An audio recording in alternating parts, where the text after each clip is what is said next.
हरे कृष्णा। सभी वैष्णव के चरणों में नमस्कार।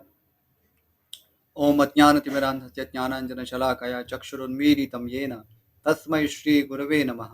श्रीचैतन्यमनोभीष्टं स्थापितं येन भूतले स्वयं रूपः कदा मह्यं ददाति स्वपदान्तिकं। वाञ्छाकल्पतरुभ्यश्च कृपा सिन्धुभ्य एव च पतितानां पावनेभ्यो वैष्णवेभ्यो नमो नमः। श्रीकृष्ण चैतन्य प्रभु नित्यानंद श्री अद्वैत गदाधर श्रीवासादि गौरभक्तवृंद। हरे कृष्णा कृष्ण कृष्ण हरे हरे, हरे राम राम राम हरे हरे। सभी भक्तों का स्वागत है आज के श्रीमद् वाल्मीकि रामायण कथा में। हम पढ़ रहे थे भगवान श्री रामचंद्र और लक्ष्मण जी महर्षि विश्वामित्र से कथा सुनते हैं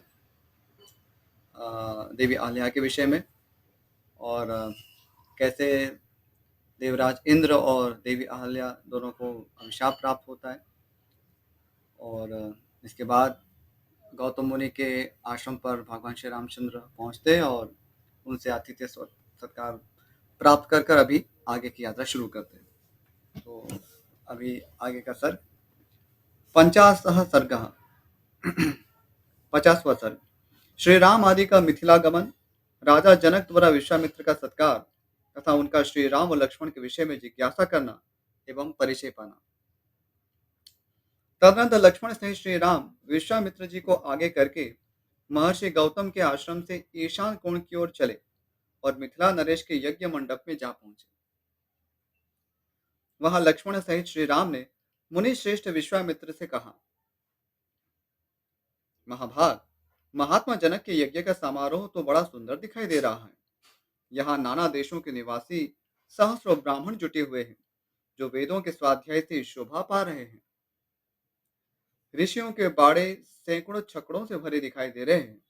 ब्राह्मण, अब ऐसा कोई स्थान निश्चित कीजिए जहां हम लोग भी ठहरे। श्री रामचंद्र जी का यह वचन सुनकर महामुनि विश्वामित्र ने एकांत स्थान में डेरा डाला जहां पानी का सुविधा था।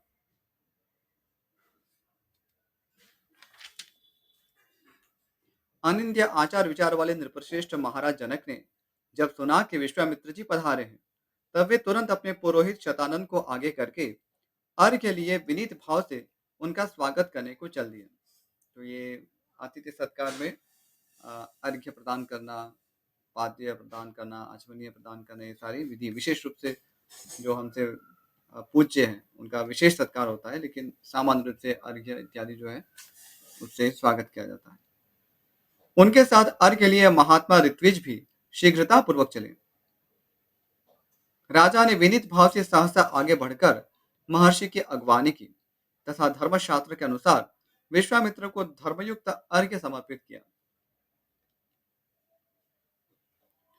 महात्मा राजा जनक की वह पूजा ग्रहण करके मुनि ने उनका कुशल समाचार पूछा तथा उनके यज्ञ की निर्बाध स्थिति के विषय में जिज्ञासा की। राजा के साथ जो मुनि उपाध्याय और पुरोहित आए थे उनसे भी कुशल मंगल पूछकर विश्वामित्र जी बड़े हर्ष के साथ उन सभी महर्षियों से यथा योग्य मिले। इसके बाद राजा जनक ने मुनिवर विश्वामित्र से हाथ जोड़कर कहा, भगवान, आप इन मुनीश्वरों के साथ आसन पर विराजमान होइए। यह बात सुनकर महामुनि विश्वामित्र आसन पर बैठ गए। फिर पुरोहित, ऋत्विज तथा मंत्रियों सहित राजा भी सब और यथा योग्य आसनों पर विराजमान हो गए। तो यहाँ जो शब्द बार बार आ रहे हैं ऋत्विज जो है, तो ये यज्ञ में जो यजमान के लिए यज्ञ करवाता है तो उसको ऋत्विज कहते हैं, क्योंकि यजमान की ओर से वो यज्ञ करता है, तो उस पोजीशन को यहाँ पर ऋत्विज कहते हैं। आगे तत्पश्चात राजा जनक ने विश्वामित्र जी की ओर देखकर कहा, भगवान, आज देवताओं ने मेरे यज्ञ की आयोजना सफल कर दी। आज पूज्य चरणों के दर्शन से मैंने यज्ञ का फल पा लिया। ब्राह्मण, आप मुनियों में श्रेष्ठ हैं। आपने इतने महर्षियों के साथ मेरे यज्ञ मंडप में पदार्पण किया, इससे मैं धन्य हो गया। यह मेरे ऊपर आपका बहुत बड़ा अनुग्रह है। ब्रह्मर्षि, मनीषी ऋत्विजों का कहना है कि मेरे यज्ञ दीक्षा के 12 दिन ही शेष रह गए हैं। अतः कुशिक नंदन, 12 दिनों के बाद या भाग ग्रहण करने के लिए आए हुए देवताओं का दर्शन कीजिएगा। तो पहले के युगों में ऐसा हुआ करता था कि देवता प्रत्यक्ष रूप से आकर यज्ञ भाग ग्रहण करते हैं। तो इसलिए अभी महाराज जनक सूचित कर रहे हैं महर्षि विश्वामित्र को कि मैंने जो जिस यज्ञ की दीक्षा ली है, उसमें अभी केवल 12 दिन ही शेष है, उसके बाद देवता आने वाले हैं, तो उन देवताओं के भी आप दर्शन पा सकते हैं। मुनिवर विश्वामित्र से ऐसा कहकर उस समय प्रसन्न मुख हुए जितेंद्रिय राजा जनक ने पुनः उनसे हाथ जोड़कर पूछा, महामुनि, आपका कल्याण हो। देवता के समान पराक्रमी और सुंदर आयु धारण करने वाले ये दोनों वीर राजकुमार, जो हाथी के समान मंद गति से चलते हैं, सिंह और सांड के समान जान पड़ते हैं, प्रफुल्ल कमलदल के समान सुशोभित हैं, तलवार तरकस और धनुष धारण किए हुए हैं, अपने मनोहर रूप से अश्विनी कुमारों को भी लज्जित कर रहे हैं, जिन्होंने अभी अभी यौवनावस्था में प्रवेश किया है और जो स्वेच्छानुसार देवलोक से उतरकर पृथ्वी पर आए हुए दो देवताओं के समान जान पड़ते हैं। ये किनके पुत्र हैं और यहाँ कैसे, किस लिए अथवा किस उद्देश्य से पैदल ही पधारे हैं? जैसे चंद्रमा और सूर्य आकाश की शोभा बढ़ाते हैं, उसी प्रकार ये अपनी उपस्थिति से इस देश को विभूषित कर रहे हैं। ये दोनों एक दूसरे से बहुत मिलते जुलते हैं। इनके शरीर की ऊंचाई, संकेत और चेष्टाएं प्रायः एक सी हैं। मैं इन दोनों काक पक्षधारी वीरों का परिचय एवं वृत्तांत यथार्थ रूप से सुनना चाहता हूँ। महात्मा जनक का यह प्रश्न सुनकर अमित आत्मबल से संपन्न विश्वामित्र जी ने कहा, राजन, ये दोनों महाराज दशरथ के पुत्र हैं। इसके बाद उन्होंने उन दोनों के सिद्धाश्रम में निवास, राक्षसों के वध, बिना किसी घबराहट के मिथिला तक आगमन, विशालापुरी के दर्शन, अहल्या के साक्षात्कार तथा महर्षि गौतम के साथ समागम आदि का विस्तार पूर्वक वर्णन किया। फिर अंत में यह भी बताया कि ये आपके यहाँ रखे हुए महान धनुष के संबंध में कुछ जानने की इच्छा से यहाँ तक आए हैं। महात्मा राजा जनक से ये सब बातें निवेदन करके महातेजस्वी महामुनि विश्वामित्र चुप हो गए। अभी आगे का सर्ग, एक पंचाशः सर्ग। शतानंद के पूछने पर विश्वामित्र का उन्हें श्री राम के द्वारा अहल्या के उद्धार का समाचार बताना तथा शतानंद द्वारा श्री राम का अभिनंदन करते हुए विश्वामित्र जी के पूर्व चरित्र का वर्णन। आगे, परम बुद्धिमान विश्वामित्र जी की यह बात सुनकर महातेजस्वी महातपस्वी शतानंद जी के शरीर में रोमांच हो आया। वे गौतम के ज्येष्ठ पुत्र थे। तपस्या से उनकी कांति प्रकाशित हो रही थी। वे श्री रामचंद्र जी के दर्शन मात्र से ही बड़े विस्मित हुए, क्योंकि गौतम मुनि के ही पुत्र थे शतानंद जी, और गौतम मुनि के आश्रम पर भगवान श्री रामचंद्र गए थे और वहां पर उन्होंने शतानंद जी की ही माता अहल्या जो है, अहल्या देवी है, तो उनका उद्धार किया था। इससे वे अत्यंत प्रसन्न होते। उन दोनों राजकुमारों को सुखपूर्वक बैठे देख शतानंद ने मुनिश्रेष्ठ विश्वामित्र जी से पूछा, मुनि प्रवर, मेरी यशस्विनी माता अहल्या बहुत दिनों से तपस्या कर रही थी। क्या आपने राजकुमार श्री राम को उनका दर्शन कराया? क्या मेरे महातेजस्विनी एवं यशस्विनी माता अहल्या ने वन में होने वाले फल फूल आदि से समस्त देहधारियों के लिए पूजनीय श्री रामचंद्र जी का पूजन किया था? महातेजस्वी मुने, क्या आपने श्री राम से वह प्राचीन वृत्तांत कहा था, जो मेरी माता के प्रति देवराज इंद्र द्वारा किए गए छल कपट एवं दुराचार द्वारा घटित हुआ था? तो शतानंद जी तो अपने माता के जो भी अ, माता के साथ जो भी घटित हुआ था, तो इस सब के विषय में अभी जिज्ञासा कर रहे हैं। मुनिश्रेष्ठ कौशिक, आपका कल्याण हो। क्या श्री रामचंद्र जी के दर्शन आदि के प्रभाव से मेरी माता शाप मुक्त हो पिताजी से जा मिली? कुशिक नंदन, क्या मेरे पिता ने श्री राम का पूजन किया था? क्या उन महात्मा की पूजा ग्रहण करके ये महातेजस्वी श्री राम यहाँ पधारे हैं? तो स्वाभाविक कौतूहल है। तो ये जो भी हो सकता था वो सारे विषय अभी वो शतानंद जी पूछ रहे हैं। विश्वामित्र जी, क्या यहाँ आकर मेरे माता-पिता द्वारा सम्मानित हुए श्री राम ने मेरे पूज्य पिता का शांत चित्त से अभिवादन किया था? शतानंद का यह प्रश्न सुनकर बोलने की कला जानने वाले महामुनि विश्वामित्र ने बातचीत करने में कुशल शतानंद को इस प्रकार उत्तर दिया। मुनिश्रेष्ठ, मैंने कुछ उठा नहीं रखा है। मेरा जो कर्तव्य था उसे मैंने पूरा किया। महर्षि गौतम से उनकी पत्नी अहल्या उसी प्रकार जा मिली है जैसे भृगुवंशी जमदग्नि से रेणुका मिली है। बुद्धिमान विश्वामित्र की यह बात सुनकर महातेजस्वी शतानंद ने श्री रामचंद्र जी से यह बात कही। नरश्रेष्ठ, आपका स्वागत है। रघुनंदन, मेरा अहोभाग्य जो आपने किसी से पराजित न होने वाले महर्षि विश्वामित्र को आगे करके यहाँ तक पधारने का कष्ट उठाया।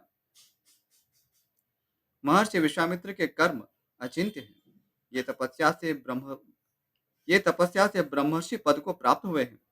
इनकी कांति असीम है और ये महातेजस्वी हैं। मैं इनको जानता हूँ। ये जगत के परम आश्रय हैं। श्री राम, इस पृथ्वी पर आपसे बढ़कर धन्याति धन्य पुरुष दूसरा कोई नहीं है, क्योंकि कुशिक नंदन विश्वामित्र आपके रक्षक हैं, जिन्होंने बड़ी भारी तपस्या की। तो अभी इसी प्रसंग के साथ वे महर्षि विश्वामित्र के पूर्व चरित्र का वर्णन करेंगे। मैं महात्मा कौशिक के बल और स्वरूप का यथार्थ वर्णन करता हूँ। आप ध्यान देकर मुझसे यह सब सुनिए। ये विश्वामित्र पहले एक धर्मात्मा राजा थे। इन्होंने शत्रुओं के दमन पूर्वक दीर्घ काल तक राज्य किया था। ये धर्मज्ञ और विद्वान होने के साथ ही प्रजा वर्ग के हित साधन में तत्पर रहते थे। प्राचीन काल में कुश नाम से प्रसिद्ध एक राजा हो गए हैं। वे प्रजापति के पुत्र थे। कुश के बलवान पुत्र का नाम कुशनाभ हुआ। वह बड़ा ही धर्मात्मा था। कुशनाभ के पुत्र गाधी नाम से विख्यात थे। उन्हीं गाधी के महातेजस्वी पुत्र ये महामुनि विश्वामित्र हैं। महातेजस्वी राजा विश्वामित्र ने कई हजार वर्षों तक इस पृथ्वी का पालन तथा राज्य का शासन किया। एक समय की बात है, महातेजस्वी राजा विश्वामित्र सेना एकत्र करके एक अक्षौहिणी सेना के साथ पृथ्वी पर विचरने लगे। ये एक अक्षौहिणी यानी कि कई सहस्त्र संख्या में हाथी घोड़े पैदल सैनिक इत्यादि जो है उसकी गणना है। शास्त्रों में उसका एक विशेष रूप से उसकी संख्या भी बताई गई है, लेकिन ये एक प्रकार का एक मेजरमेंट है। वे अनेकानेक नगरों, राष्ट्रों, नदियों, बड़े बड़े पर्वतों और आश्रमों में क्रमशः विचरते हुए महर्षि वशिष्ठ के आश्रम पर जा पहुंचे, जो नाना प्रकार के फूलों, लताओं और वृक्षों से शोभा पा रहा था। नाना प्रकार के मृग यानी कि वन्य पशु वहां सब और फैले हुए थे तथा सिद्ध और चारण उस आश्रम में निवास करते थे। ये भी सब जो सिद्ध है, चारण, ये प्रकार की योनियां हैं। जैसे गंधर्व योनि होती है, इसी प्रकार से सिद्ध और चारण ये भी योनियां हैं और ये देव योनियां मानी जाती है। देवता, दानव, गंधर्व और किन्नर उसकी शोभा बढ़ाते थे। शांत मृग वहां भरे रहते थे। बहुत से ब्राह्मणों, ब्रह्मर्षियों और देवर्षियों के समुदाय उसका सेवन करते थे। यहाँ पर जो जिन शब्दों का प्रयोग हुआ जैसे देवता है, दानव है, गंधर्व, किन्नर, तो हमें ये समझना चाहिए सामान्य से जो देवता है, जो दिति के पुत्र है उनको अदिति के जो पुत्र है उनको सब देवता कहते हैं। दिति के पुत्र जो है उनको दैत्य कहते हैं। दनु जो कि कश्यप मुनि की पत्नी थी, अन्य बहुत बहुत सारी कश्यप मुनि की पत्नियां थी, उनमें से एक दनु थी। तो दनु के जो पुत्र थे वो उनको दानव कहते हैं। इसी प्रकार से गंधर्व भी एक योनि है जो अ, प्रजापतियों से ही सब उत्पन्न हुए। और किन्नर जो है, किन्नर है वो भी एक प्रकार की योनि है। सामान्य रूप से हम यहाँ समाज में जो ट्रांसजेंडर होते हैं, दोनों प्रकार का इसमें मिश्रण पाया जाता है लिंगों का, तो उसको हम किन्नर कह देते हैं, लेकिन वस्तुतः वो यथार्थ उसकी प्रस्तुति नहीं है। किन्नर एक प्रकार का एक योनि जिसमें या एक प्रकार के लोग हैं जिनको देखकर ये संशय हो कि क्या यह नर है या अन्य कोई है, तो वो एक प्रकार के विशिष्ट पुरुष हैं। लेकिन वो भी एक उन्नत योनि में माना जाता है। लेकिन जिस प्रकार से हम यहाँ समाज में जिस जो ट्रांसजेंडर जो है, जो दोनों लिंगों वाले उनका जो मिश्रण जो होता है, तो वो यहाँ किन्नर शब्द से उसका कोई संबंध नहीं है। आगे, तपस्या से सिद्ध हुए अग्नि के समान तेजस्वी महात्मा तथा ब्रह्मा के समान महामहिम महात्मा सदा उस आश्रम में भरे रहते थे। उनमें से कोई जल पीकर रहता था, तो कोई हवा पीकर। कितने ही महात्मा फल मूल खाकर अथवा सूखे पत्ते चबाकर रहते थे। राग आदि दोषों को जीतकर मन और इंद्रियों पर काबू रखने वाले बहुत से ऋषि जप होम में लगे रहते थे। वालखिल्य मुनिगण तथा अन्यान्य वैखानस महात्मा सब ओर से उस आश्रम की शोभा बढ़ाते थे। इन सब विशेषताओं के कारण महर्षि वशिष्ठ का वह आश्रम दूसरे ब्रह्मलोक के समान जान पड़ता था। विजयी वीरों में श्रेष्ठ महाबली विश्वामित्र ने उसका दर्शन किया। यहाँ पर जब विश्वामित्र एक राजा की भूमिका में वहाँ जा रहे हैं, और आगे की सब कथा हम पढ़ेंगे किस प्रकार से उनका वशिष्ठ के साथ संवाद होता है, और जिसके परिणाम स्वरूप फिर वो कलह भी होता है, और उससे प्रेरित होकर महर्षि विश्वामित्र घोर तपस्या में चले जाते हैं, और इसके बाद वो ब्रह्मर्षि पद प्राप्त करते हैं। ओके, एक छोटा सा सर्ग इसको भी ले लेते हैं।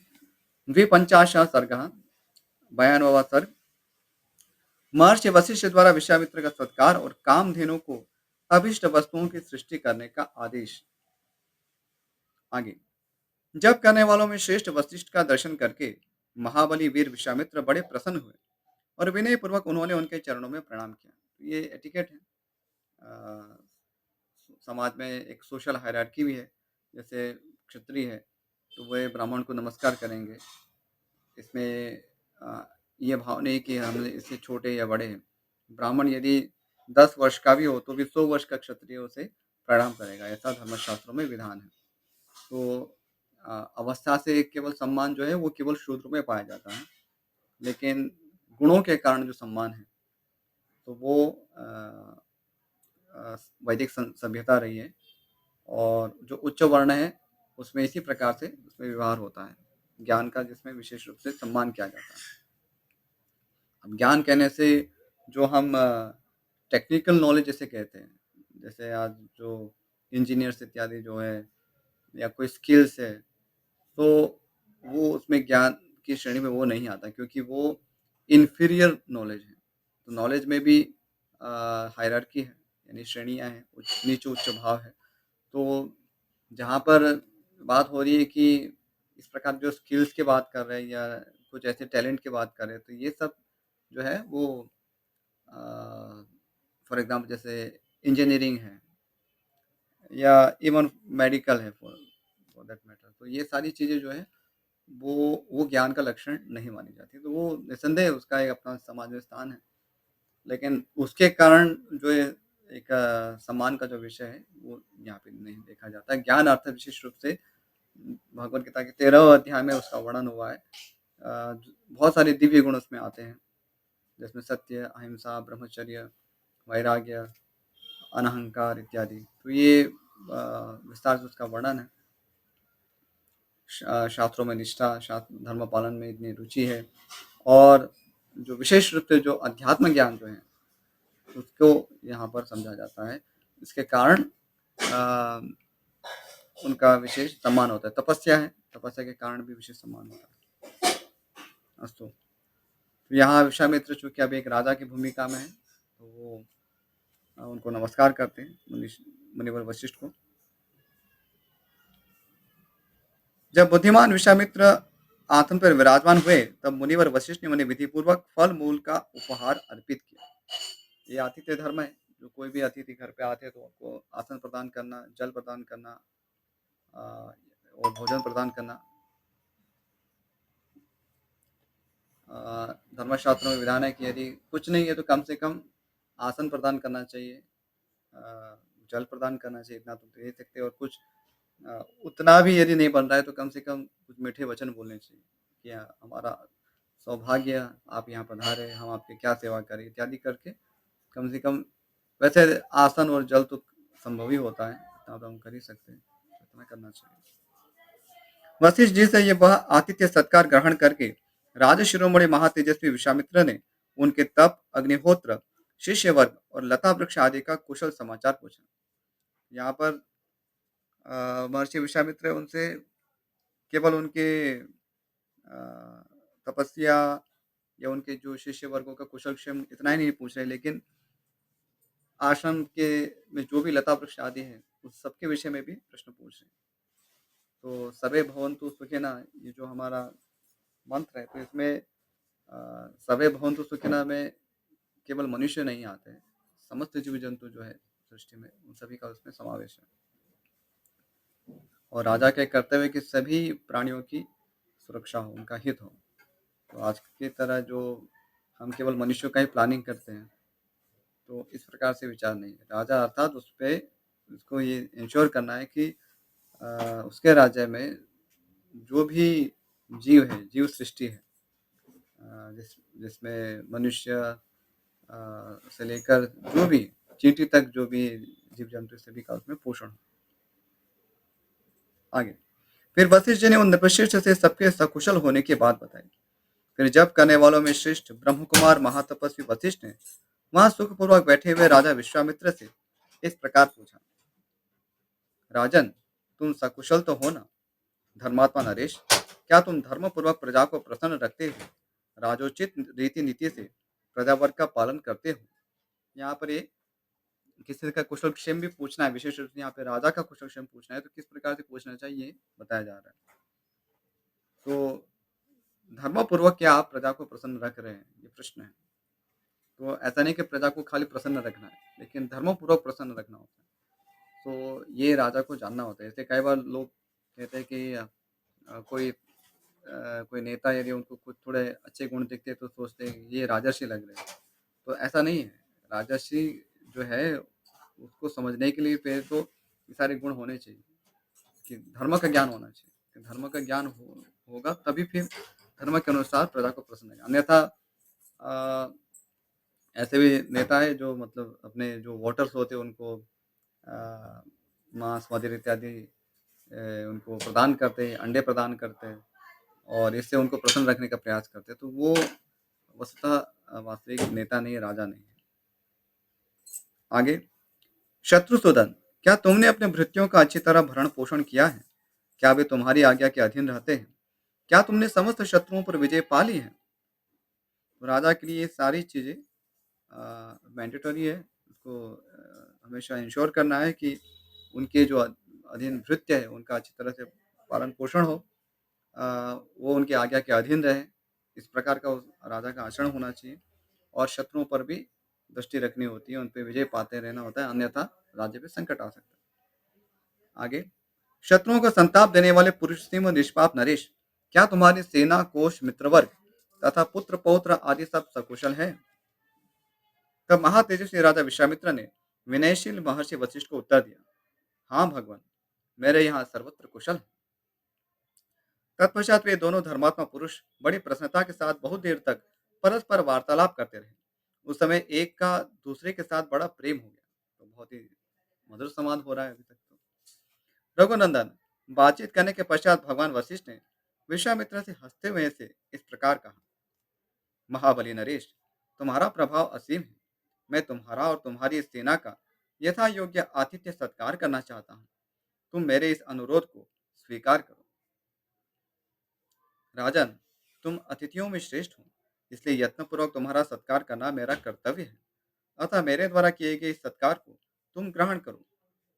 वशिष्ठ के ऐसा कहने पर महाबुद्धिमान राजा विश्वामित्र ने कहा, मुने, आपके सत्कार पूर्ण वचनों से ही मेरा पूर्ण सत्कार हो गया। क्योंकि यहाँ पर राजा विश्वामित्र सोच रहे होंगे कि ये तो ऋषि है और मेरी सेना के साथ सत्कार करने की बात कर रहे हैं, तो कहीं ऐसा ना हो कि एक ऋषि को मैं अकारण कष्ट प्रदान करूं। तो इसलिए कह रहे हैं कि आपने इतना वचनों से मुझे इतना तृप्त कर दिया तो इतना पर्याप्त है।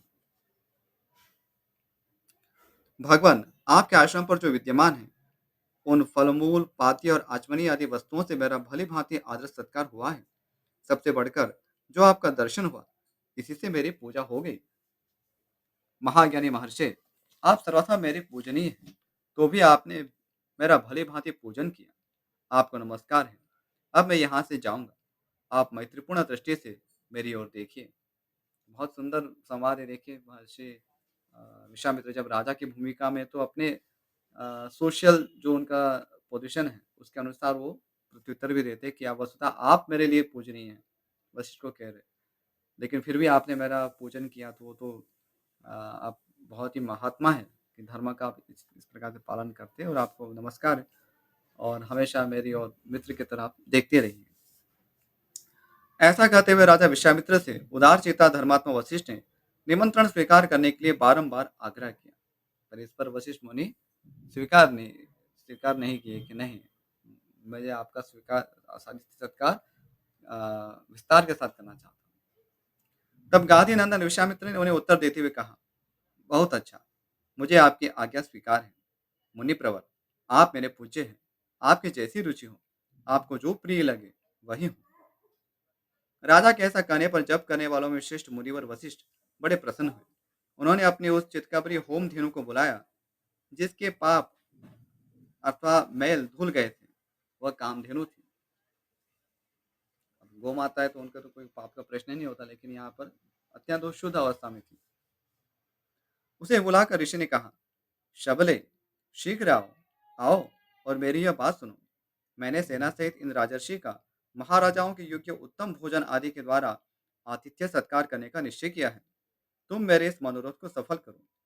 षड्रस भोजनों में से जिसको जो जो पसंद हो, उसके लिए वह सब प्रस्तुत कर दो। दिव्य कामधेनो, आज मेरे कहने से इन अतिथियों के लिए अभिष्ट वस्तुओं की वर्षा करो। शबले, ये शबले उस कामधेनु का नाम है। शबला नाम है, लेकिन संबोधन में उसको शबले कह रहे हैं। शबले सरस पदार्थ, अन्न, पान, लेह्य यानी कि चटनी आदि और चोष्य यानी कि चूसने की वस्तु से युक्त भांति भांति के अन्नों की ढेरी लगा दो। सभी आवश्यक वस्तुओं की सृष्टि कर दो। शीघ्रता करो, विलंब न होने पाए। तो बहुत ही उत्साहित है महर्षि वशिष्ठ अतिथि सत्कार के लिए। ऐसा हम आदर्श आचरण देख रहे हैं कि इतने महान ऋषि होते हुए भी अपने यहाँ एक राजर्षि का आगमन देखकर उनके सत्कार के लिए इतना उत्सुक है। तो यही हमारे सभी के लिए शिक्षा भी है। ये जो भी अतिथि रूप में हमारे आते तो हमें उनको अ, ईश्वरवत उनका पूजन करना चाहिए, उनको सम्मान देना चाहिए। ये धर्म की मर्यादा है। अस्तु, तो यहीं पर विराम करेंगे। इस विषय में यदि आपको कोई प्रश्न है, कोई जिज्ञासा है, कोई संशय हो तो आप हमारा जो व्हाट्सएप ग्रुप है रामायण सेवा संघ करके, तो उसमें आप अपने प्रश्न पूछ सकते हैं और मैं यथासमय अ, उसका उत्तर देने का प्रयास करूँगा। अस्तु, हरे कृष्ण। वाञ्छाकल्पतरुभ्यश्च कृपासिन्धुभ्य एव च पतितानां पावनेभ्यो वैष्णवेभ्यो नमो नमः। श्रीमद् वाल्मीकि रामायण की जय, श्रीमद् वाल्मीकि मुनि की जय, श्रील प्रभुपाद की जय। हरे कृष्ण। आप सभी भक्तों का बहुत बहुत आभार इस श्रीमद् वाल्मीकि रामायण कथा में जुड़े रहने के लिए। हरे कृष्ण। Thank you.